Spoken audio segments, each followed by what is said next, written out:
ready to unwind and have a couple of drinks. Across from where they were seated, there was a very handsome guy sitting alone having a whiskey. Besides him were two guys who kept looking at Minsu and her friends. They made funny comments about Minsu, and one of the guys made a bet that he was going to get her to bed that night. The guy who was sitting alone watched them as they approached the girls, and one of the guys started talking to Minsu.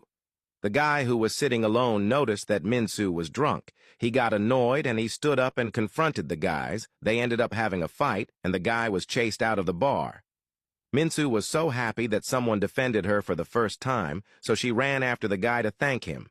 Outside, Minsu stopped the guy and thanked him. The guy looked serious and told her to be careful next time because guys target women from outside. She explained to him that she is actually Korean and not from outside.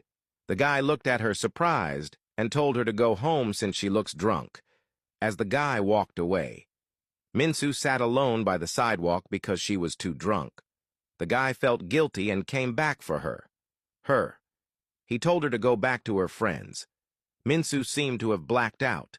The guy sat next to her and tried to talk to her, but Minsu fell asleep on his shoulder, and that made things a bit awkward for him.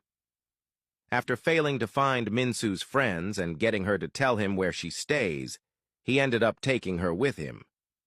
In the car, Minsu had passed out, and the guy was disappointed that there are females who are still careless about how they drink on a night out.